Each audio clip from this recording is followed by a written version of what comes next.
Hi everyone and welcome to today's episode. I'm super excited to welcome you to the guy I've just been talking with before. We did an interview for half an hour, Dr. Ian Smith. In my opinion, Ian Smith is the best guy out there right now in terms of intermittent fasting and using that as an approach for weight loss. Ian knows everything behind the scene, what happens, research, everything inside the body, but also how you make it sustainable and how you can use it for everyday people there, right? Ian Smith is also a best-selling author. He's been writing the books Clean Lean, Fast Burn, and now out with his new book, Wolf Point. Ian and I, we went deep on sort of like the topics around intermittent fasting, the best approaches, but more so how you can incorporate that and make it sustainable for you. So kick back right now. We had a half an hour interview with each other. Let's go, legend. Go. Good stuff, my man. Well, you and I, we've been talking together for a while right now. A little bit back and forward on Instagram and that sort of thing. And obviously, I've seen what you've been doing with some of the other guys out there in terms of your work within the health space and that sort of thing there. So I've seen a lot of what you're doing. I've been looking into your books and seeing your podcasts and all this sort of stuff that you've been doing, man. So you're awesome. You're really awesome in the space of obviously the health and intermittent fasting and that sort of thing. So for people that might not have seen you before, kind of like what get you started in that field and who are you and that whole thing there. Well, I've been doing health and wellness for a really long time. I don't want to age myself, but when I was training as a physician, I also started doing media at the same time. Yeah. So I was doing TV for NBC. When I first started, I wrote a column for Time Magazine, which you may know. So I was a columnist, and I was training as a physician, and I was doing TV. So that really started my career in medical journalism. And then when I was writing my column for Time Magazine, a publisher approached me and asked me, would I be willing to write some books? And I said, sure. And they gave me the option to write whatever books I wanted to. And because when I was writing my column, I got so many questions about weight loss. Yeah. I said to the publisher, I got to do something on weight loss because so many people have questions about weight loss. Yeah. And so that started me doing weight loss books. And I've been doing them ever since. And so I do TV still, and I write health. I also actually started writing novels. So I do 2 books a year. I do a health book in April. I do a murder mystery type novel in the fall. So my next one will be in October. And so that keeps me busy.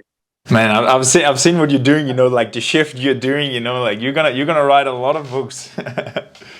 So obviously, you don't have like the classic scenario of the guy that was overweight and got maybe bullied, and like that was the sort of like the reason why you were so sort of like concentrated on the weight loss space. Yeah, it's interesting. I'm just the opposite. So I'm a guy who's always been athletic. I've always been a sportsman. I've always been in shape. I've always enjoyed being in shape and being physical. I wasn't doing it when I was younger because I thought it was healthy. I was doing it because I wanted to be a better athlete. Yeah. Obviously, the good news about that is as I got older, I realized, wow, being physically fit and eating well also is good for my health as I age. Yeah. And so I really kind of fell into it.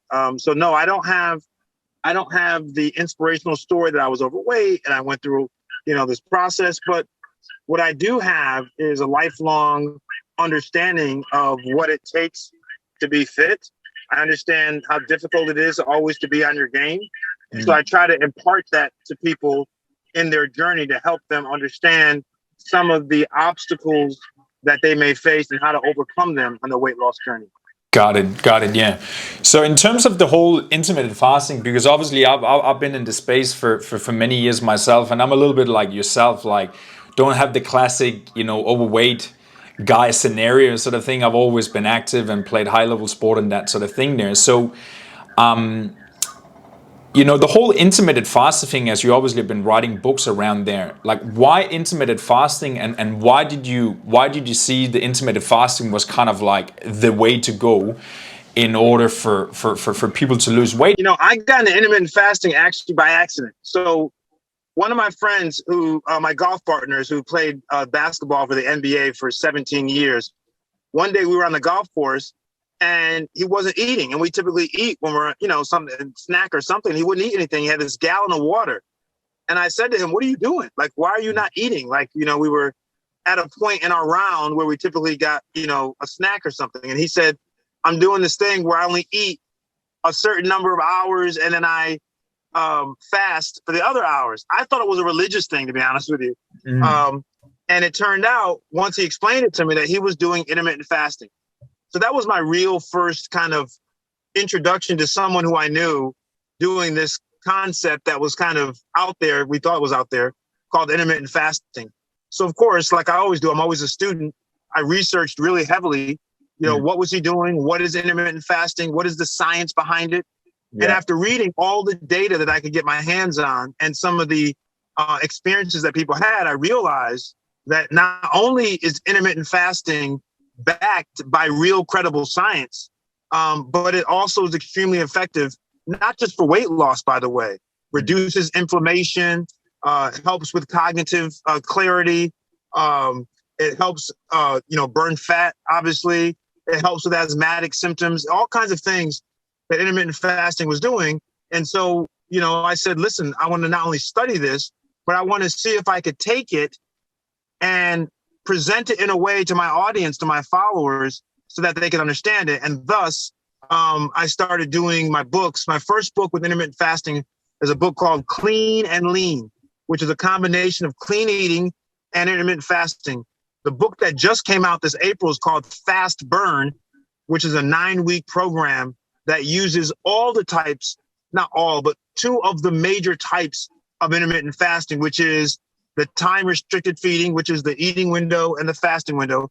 And then the other major type is the 5-2 intermittent fasting, 5 days of relatively normal eating, 2 days of low-calorie eating. And so that's what my most recent book is all about. Right. So just so everybody understand, what's the differentiator in them and what's the benefits of them? Because if people are doing that like 5-2, it kind of like seems like more normal for people to sort of like wrap their head around. So what's the 2 health benefits in them? Because obviously I've also heard people are doing like 24 hours, like sometimes they're doing like full days of it. Yeah, most of the research has been on time-restricted feeding. The idea that you take your 24-hour day, you divide that up into a feeding window and a fasting window. Yeah. That's what most of the research has been based on. As far as the 5-2 and the other methods, what you're describing, by the way, is called every other day fasting. 24 hours fast, eat, 24 hours fast.